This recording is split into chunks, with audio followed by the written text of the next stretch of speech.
Lalu yang selanjutnya adalah wa inna minal ibrati, dan bahwasanya dari pelajaran al-izati, yaitu nasihat yakfika, cukup bagimu al-mautu ibrota, mati sebagai pelajaran. Jadi kata Sayyidina Ali bahwasanya cukup nasihat mati sebagai pelajaran. Kenapa? Fa innal mautu akbaru mau'izo linnas. Maka bahwasanya kematian itu paling besar nasihat linnas, bagi manusia. Jadi Sayyidina Ali mengatakan cukuplah mati itu sebagai nasihat.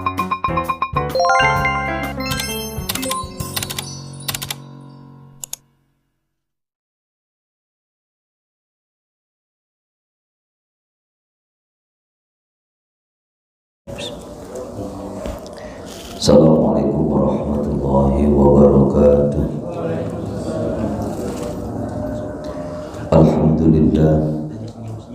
Alhamdulillahilladzi an'amana bi ni'matil iman wal islam. Asyhadu an la ilaha illallah wahdahu la syarikalah, wa asyhadu anna sayyidana wa nabiyyana wa maulana Muhammadin wa ala alihi wa sahbihi ajma'in, amma ba'du. Rabbi sahli sadri wa yassirli amri wahlul 'uqdatam min lisani yafqahu qawli. Rabbi zidna ilman nafi'a warzuqna fahman zayyida fil laili wan nahar. Faqad qala Allah ta'ala fi kitabihil karim, a'udzu billahi minasy syaithanir rajim, bismillahirrahmanirrahim.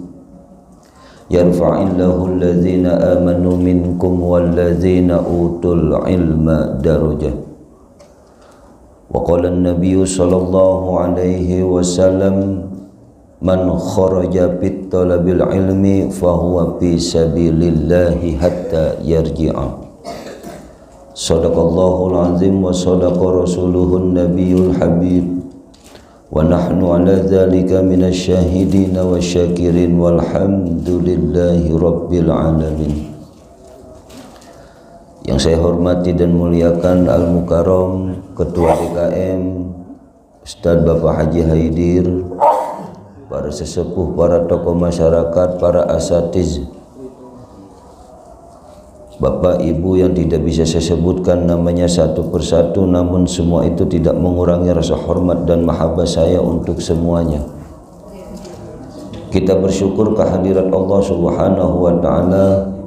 Alhamdulillah pada pagi hari ini Allah masih mempertemukan kita, masih mengumpulkan kita di tempat yang paling mulia di muka bumi ini, yaitu masjid, dalam rangka sholat subuh berjamaah dilanjutkan dengan thalabil ilminya Allah. Mudah-mudahan segala niat kita, ibadah kita pada pagi hari ini senantiasa diterima oleh Allah Subhanahu wa ta'ala. Amin ya rabbal alamin.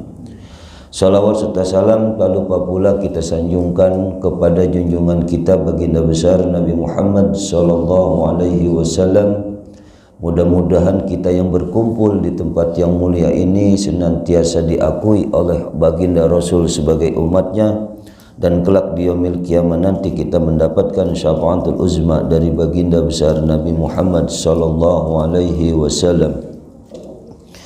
Para jamaah yang dirahmati Allah Subhanahu wa ta'ala, sebelum kita mulai kajian kita pada pagi hari ini, terlebih dahulu marilah sama-sama kita membaca Ummul Kitab Suratul Fatihah, yang mana ini kita kirimkan untuk orang-orang yang telah mendahului kita, khususnya untuk diri kita. Mudah-mudahan apa yang kita inginkan diijabah oleh Allah Subhanahu wa ta'ala.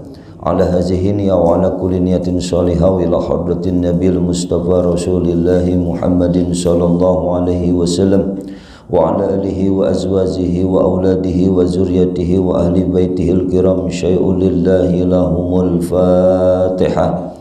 أعوذ بالله من الشيطان الرجيم.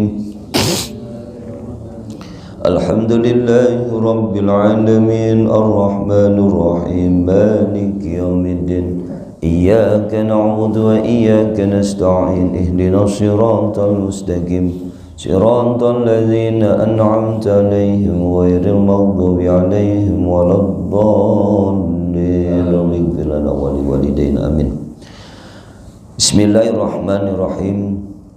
Qala musannifu rahimahullahu ta'ala fi ulumihi wa nafa'ana bihi bid daraini amin ya rabbal alamin.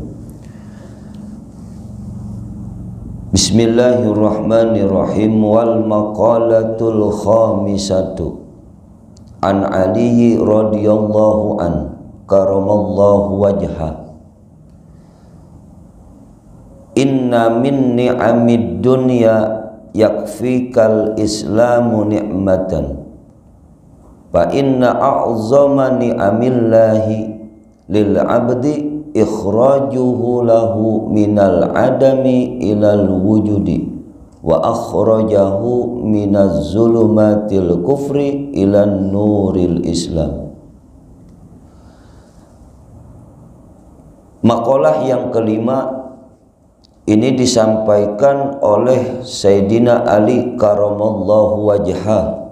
Sayyidina Ali radhiyallahu an karamallahu wajha.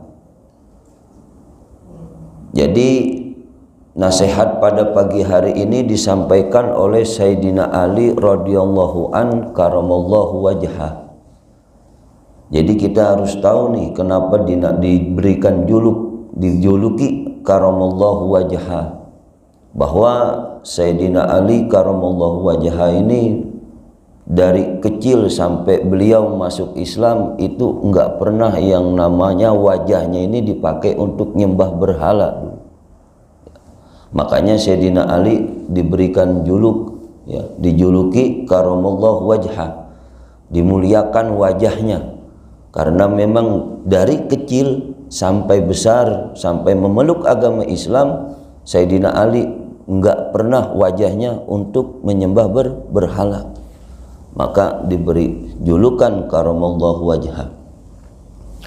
Beliau memberikan nasihat untuk kita, inna ni'amid dunya, sesungguhnya dari kenikmatan dunia, yakfika, cukup bagimu, islamu ni'matan, Islam sebagai kenikmatan. Sayyidina Ali karamallahu wajha mengatakan bahwasanya di antara dunia, kenikmatan dunia itu cukuplah bagimu, kenikmatan yang paling besar adalah Islam sebagai kenikmatan. Nikmat banyak Pak yang diberikan oleh Allah Subhanahu wa taala kepada kita. Seperti kayak pagi hari ini nih kita ngumpul di sini mendengarkan taklim salat subuh berjamaah, ini adalah nikmat Pak. Nikmat sehat hari ini kita bisa duduk di sini. Nikmat akal, nikmat panjang umur, nikmat yang paling kecil mungkin yang tidak kita hitung-hitung. Contoh kayak kita berkedip, itu nikmat Pak. Kita bernapas, itu nikmat. Coba 1 detik aja kita kagak berkedip, kita kagak napas, bagaimana tuh rasanya? Ya. Pasti kagak enak begitu. Ya. Itu nikmat namanya. Ya. Tapi kenikmatan yang paling besar untuk kita, yang kita jadikan satu kenikmatan yang luar biasa adalah Islam. Kita diberikan kekayaan oleh Allah banyak. Kita diberikan istri yang cantik, yang soleha. Diberikan umur yang panjang. Namun kenikmatan itu Pak masih kalah dengan adanya Islam pada diri kita semua. Kenapa? Karena kenikmatan yang kita punya hari ini selain Islam itu harta banyak, istri soleha, gemar bersedekah, tapi kalau bukan Islam yang kita pegang, tidak akan berpengaruh apa-apa di akhirat. Kita mati pun harta kita tidak bawa. Istri cantik soleha pun juga kita kagak bawa. Ya, apalagi istri. Ya, kalau kita udah mati duluan terus dikuburin, mau jangan ngikutin? Enggak mau. Enggak bakalan mau. Maka hanya Islam yang paling besar nikmat dalam diri kita. Kita mati harta tidak menyelamatkan kita, Pak. Karena syarat daripada kita bisa diterima di surganya Allah harus mengakui Islam itu sendiri, harus mengakui Allah ya, sebagai Tuhan kita, mengakui Nabi Muhammad sebagai nabi kita. Maka cukuplah Islam saja sebagai kenikmatan yang luar biasa bagi kita. Maka kata Sayyidina Ali itu begitu, cukup Islam saja sebagai kenikmatan di dunia ini yang paling besar ketimbang nikmat-nikmat yang lain.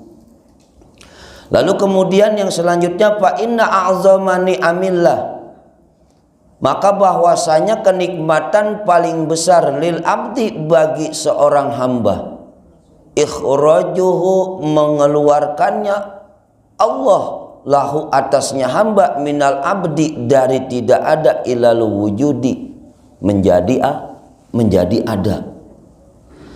Jadi paling besar nikmat yang kedua yang Sayyidina Ali katakan kepada kita itu adalah mengeluarkannya Allah dari kita tidak ada menjadi ada. Ini nikmat yang paling agung, yang paling besar, kata Sayyidina Ali. Mengeluarkannya kita dari tidak ada menjadi ada. Kira-kira kita sebelum ada tidak ada dulu? Apa ada dulu? Tidak ada pasti. Ya. Jadi kita dari tidak ada menjadi ada adalah sebuah kenikmatan yang besar. Karena ketika kita berada di dunia ini memiliki kesempatan untuk taat kepada Allah Subhanahu wa Ta'ala, untuk mengenal Allah Subhanahu wa Ta'ala. Akan tetapi tidak cukup, Pak Bu, nikmat yang hanya dari tidak ada menjadi ada itu. Walaupun itu besar kenikmatan yang Allah berikan kepada kita. Jadi kata Allah Subhanahu wa Ta'ala, ketika kita diadakan dari tidak ada menjadi ada, ini kurang sempurna. Walaupun paling besarnya nikmat adalah dari tidak adanya kita menjadi ada. Kata Allah masih kurang sempurna. Kenapa? Wa ikhrajuhu minaz zulumati ilal kufri. Kalau kita kagak dikeluarin dari kegelapan kekufuran. Kalau kita tidak dikeluarkan dari kegelapan kekufuran, kata Allah masih kurang sempurna. Nikmat yang agung ini tidak akan ada arti apa-apa kalau kita belum keluar dari kegelapan kekufuran. Menuju ke mana? Ila nuril Islam, menuju kepada cahaya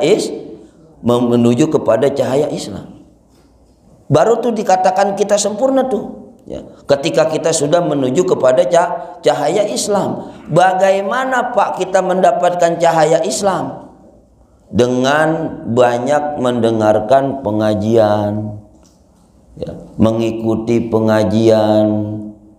Kita tidak mengenal Islam tanpa mengikuti taklim.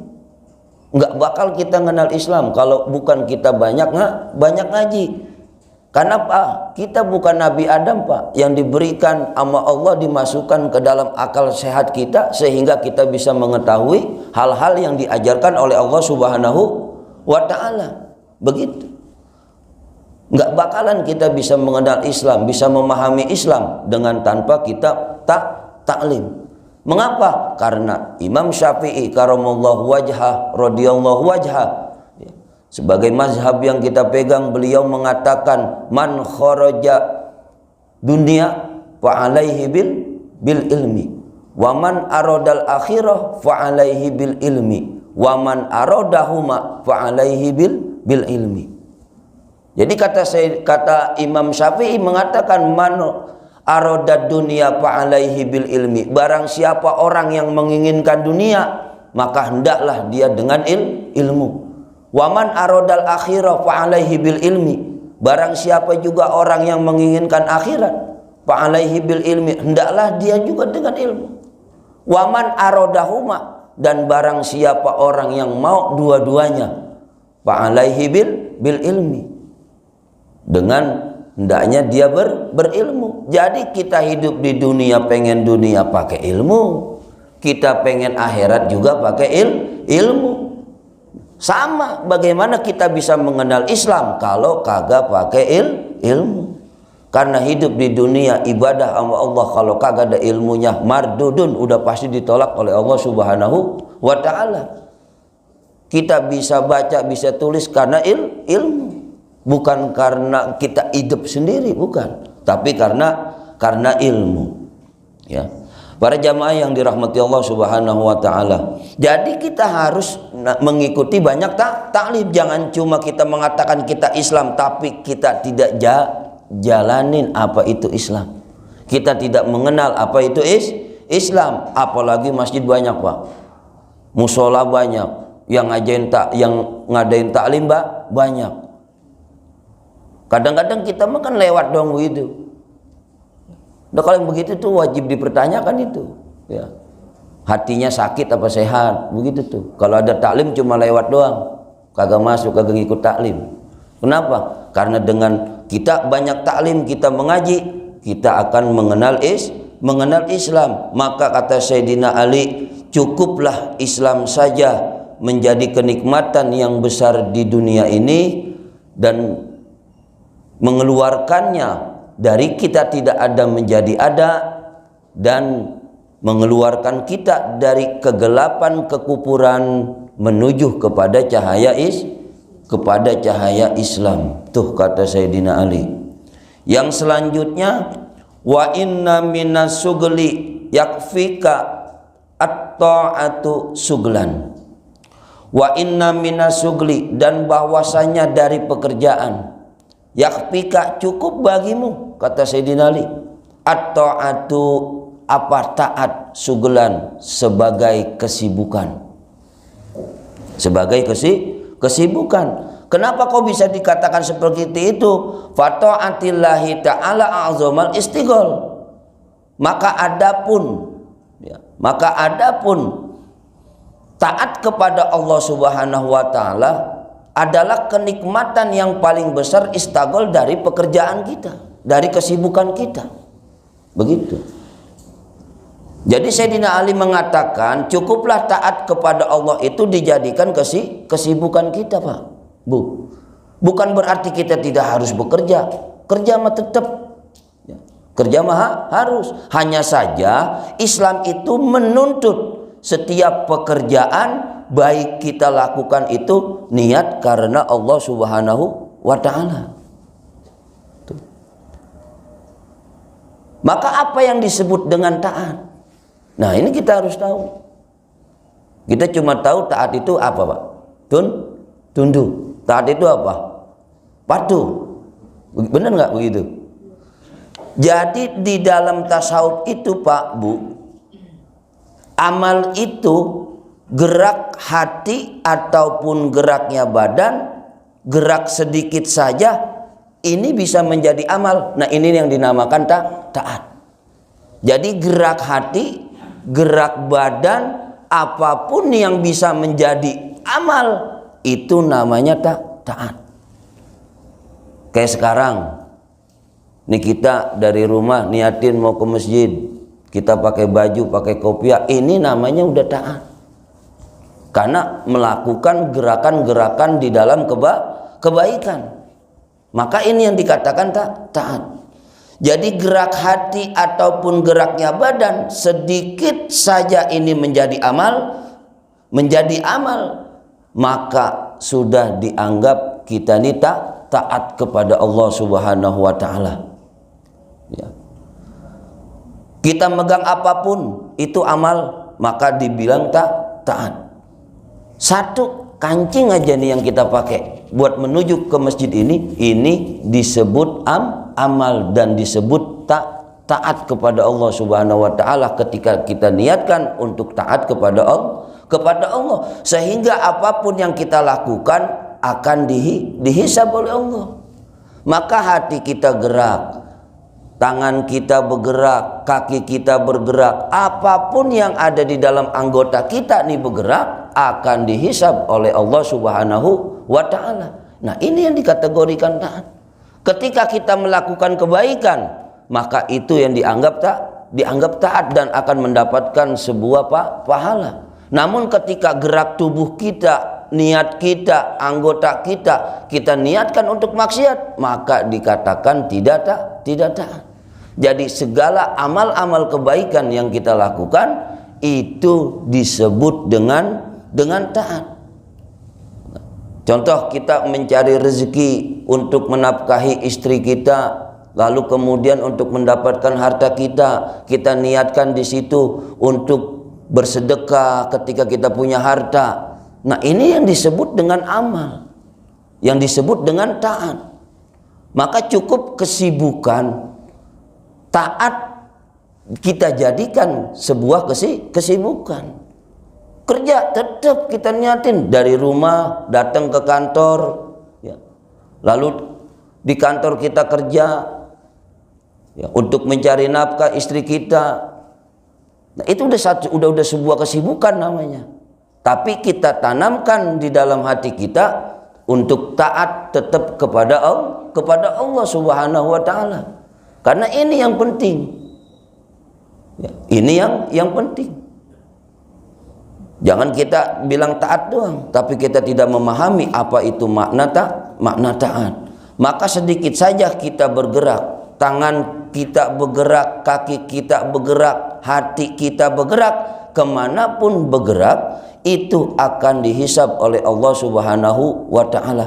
Kalau gerakan itu mendapatkan pahala, maka itu disebut taat. Kalau patuh terhadap apa yang Allah perintahkan, sehingga amal yang kita kerjakan, kita lakukan mendapatkan pahala, itu disebut dengan taat. Tapi kalau kita bergerak mendapatkan dosa, maka itu disebut maksiat. Jadi amal itu Pak bisa menyebabkan taat, ada juga amal yang bisa menyebabkan maksiat. Maka cukup hanya taatlah yang besar bagi kita jadikan kesibukan taat kepada Allah Subhanahu wa ta'ala. Lalu yang selanjutnya adalah wa inna minal ibrati, dan bahwasanya dari pelajaran al-izati, yaitu nasihat yakfika, cukup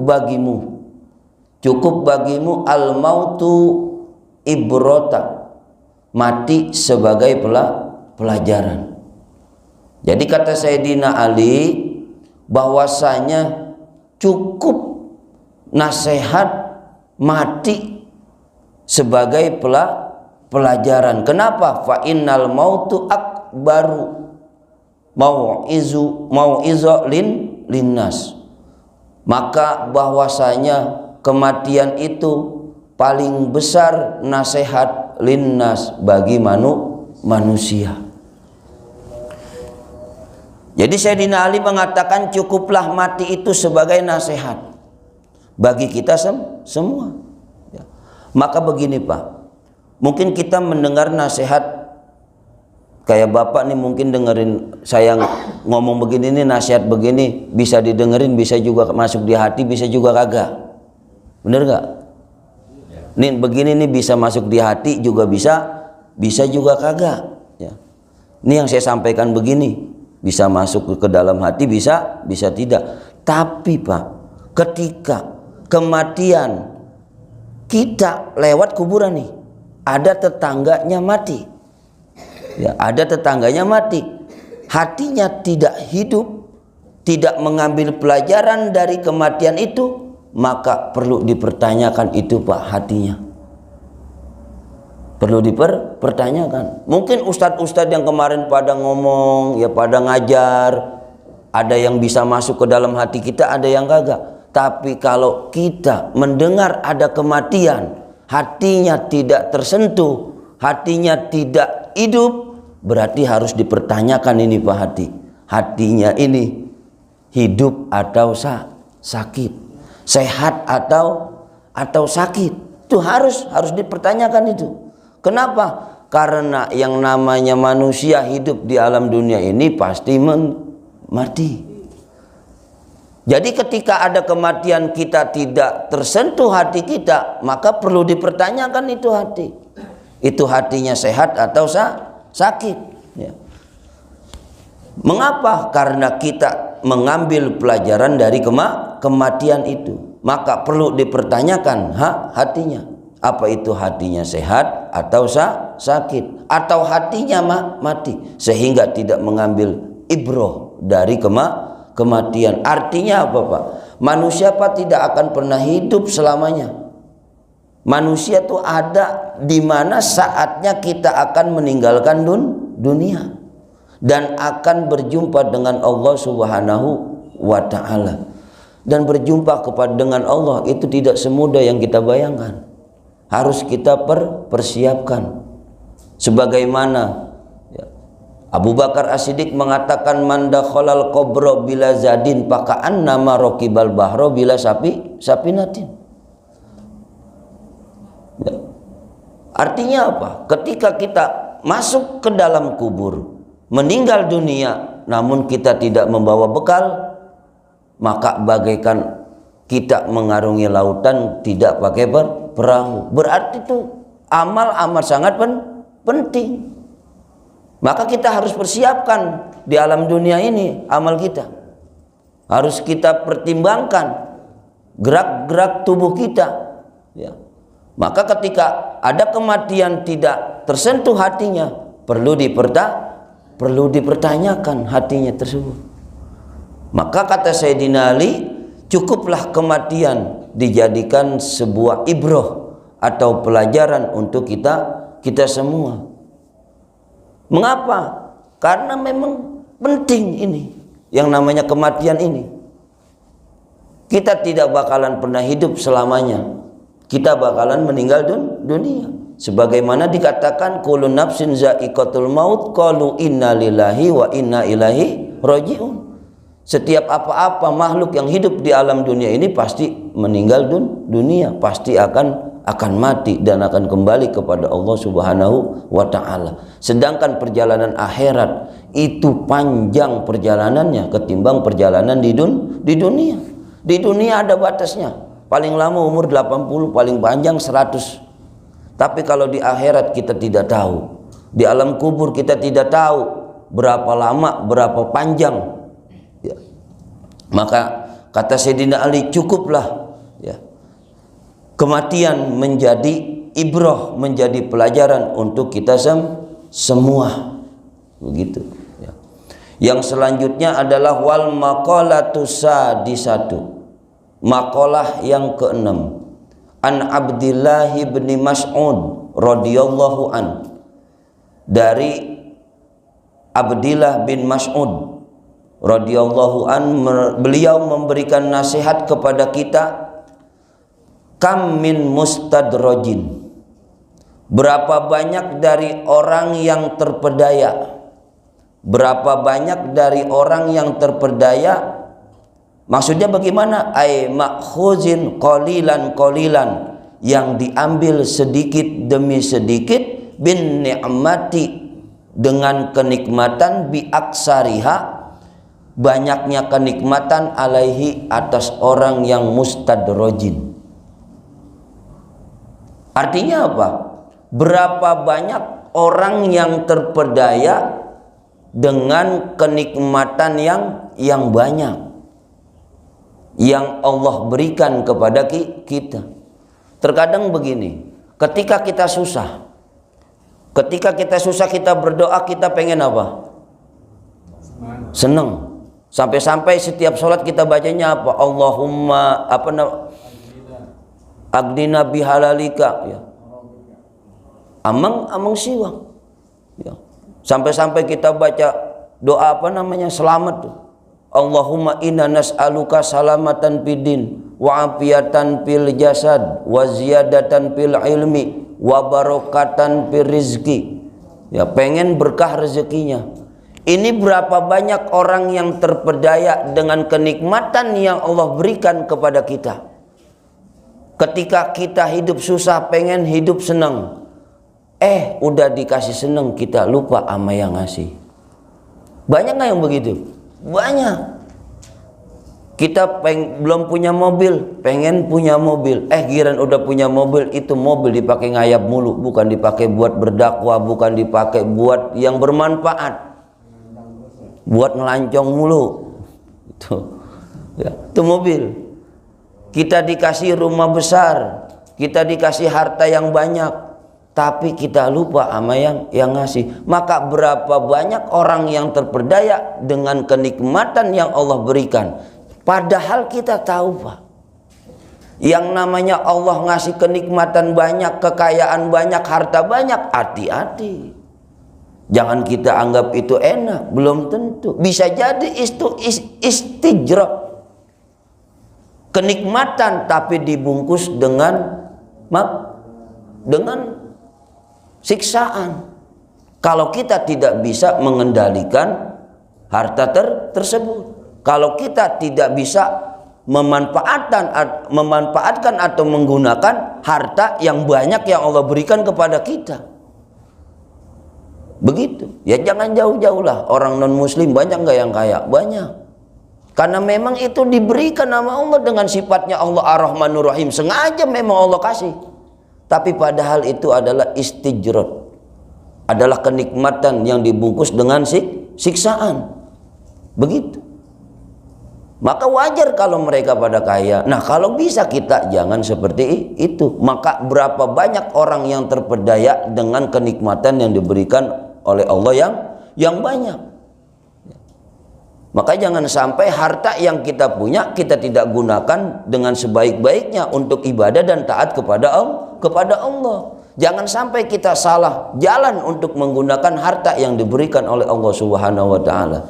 Karena ini bisa menjadikan siksa bagi diri kita. Apa yang harta Allah berikan banyak kepada kita. Dan ini akan kita pertanggungjawabkan, itu harta dibawanya kemana, digunakannya untuk apa.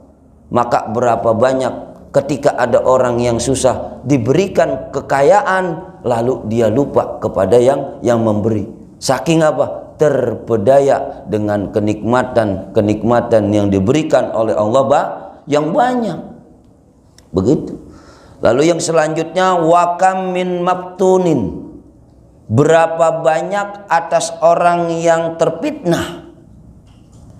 Maksudnya apa? Ay mumtahinin bil bala'i, dengan ditimpakan atau dengan diberikannya bala, bisanai dengan dua bala tersebut, ay bikasrotin sanai, dengan banyaknya fitnahan atau sanjungan dari an-nasi, dari manusia. Artinya begini, Pak, kata Sayyidina Mas'ud, berapa banyak orang yang terfitnah dengan sanjungan-sanjungan manusia. Kadang-kadang kita baru disanjung sedikit aja juga udah bangga. Padahal ini bukannya sanjung. Benar, kita terima kalau kita disanjung, asal kita jangan takabur. Karena ketika kita disanjung lalu kemudian kita takabur, ini akan menjadi fitnah buat diri kita. Maka banyak orang yang terjerumus seperti itu. Ya. Dicium tangannya ustadz, kiai, dicium tangannya. Kadang memang ada yang hatinya logowo, ada yang ketika dicium tangannya dia merasa bangga, merasa sombong. Maka ini sama aja terfitnah dengan sanjungan manusia. Maka saya sendiri begitu. Jarang pernah mau dicium tangan saya, karena saya takutnya di dalam hati saya begitu timbul rasa sombong. Jadi berapa banyak orang yang terfitnah ya, gara-gara sanjungan dari manusia, hanya karena sanjungan dari manusia sehingga bisa menimbulkan kesombongan di dalam diri kita. Maka harus kita tanamkan di dalam hati kita ini, kita tajdidul iman, kita perbaharui lagi iman, agar apa?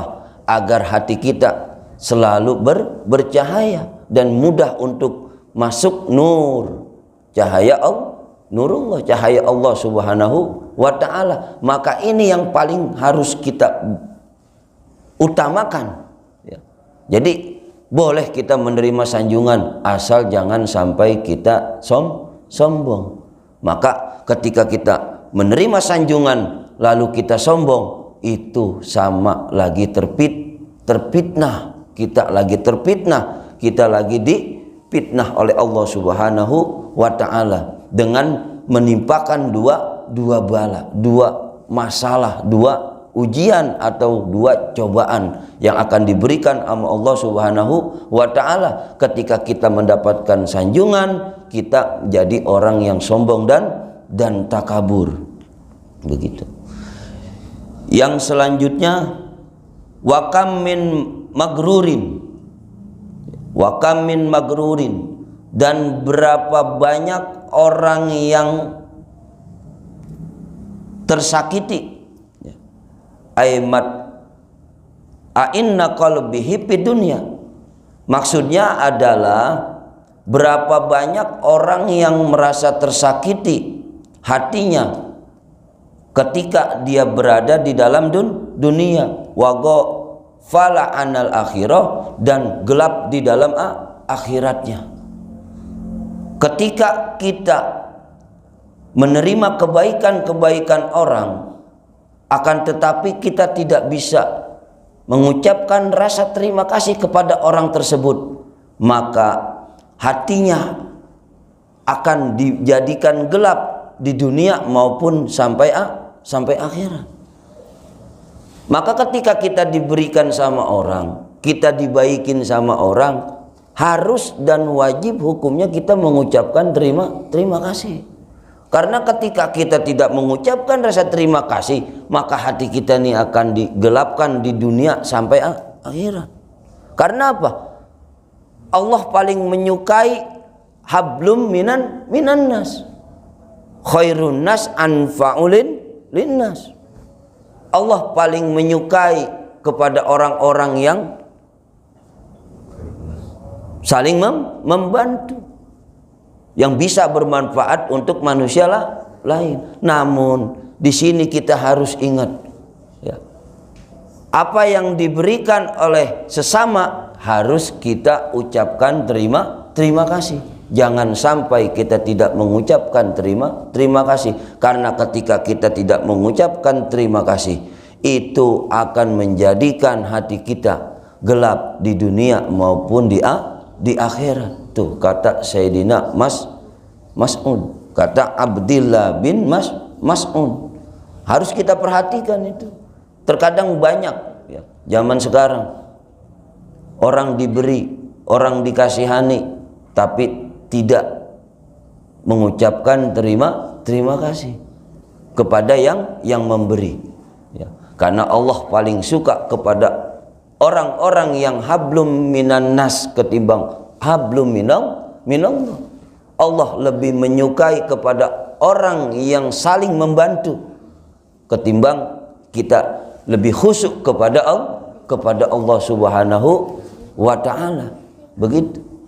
Jadi penting nih ya, menjalin hubungan tali silaturahmi, karena Allah amat sangat menyukai hubungan antara hablum minan nas ya, menyukai hubungan hablum minan nas antara manusia dengan manusia.